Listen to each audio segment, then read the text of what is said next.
પશ્ચિમ કચ્છમાં ભારતીય બનાવટના વિદેશી દારૂનો મોટો જથ્થો પકડી પડાયો. પશ્ચિમ કચ્છ જિલ્લાના નલિયા પોલીસ સ્ટેશન વિસ્તારમાં લોકલ ક્રાઇમ બ્રાન્ચ પશ્ચિમ કચ્છ ભુજ દ્વારા ભારતીય બનાવટના વિદેશી દારૂનો ગેરકાયદેસર જથ્થો ઝડપી પાડવામાં આવ્યો છે, જેની કિંમત આશરે 2,80,500 જણાય છે. પેટ્રોલિંગ દરમિયાન નલિયા ગામના બસ સ્ટેશન પાસે બાતમી મળી હતી કે ભાણુભા ઝાલા નામના આરોપીએ પોતાના વરંડામાં વિદેશી દારૂનો જથ્થો રાખ્યો છે.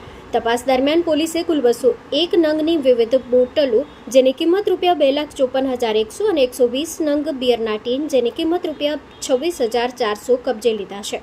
સમગ્ર મુદ્દામાલ નલિયા પોલીસ સ્ટેશનને સોંપવામાં આવ્યો છે અને ગુના હેઠળ ગુજરાત પ્રોહિબિશન એક્ટની વિવિધ કલમ હેઠળ ગુનો નોંધાયો છે. આ કાર્યવાહી દરમિયાન પૂર્વ જીતસિંહ દિલાવરસિંહ ઉર્ફે ભાણુભા ઝાલા ઉંમર વર્ષ 37 રહેવાસી દરબારગઢ નલિયા અબડાસાને પકડવામાં આવ્યો છે, જ્યારે અન્ય આરોપીઓ અજયસિંહ સોઢા નખત્રાણા અને રવિરાજસિંહ કલુભા સોઢા કેમ્પ અબડાસા પર પકડવાની કાર્યવાહી હાથ ધરાઈ છે. Story report by Kiran Gori, Bhuj.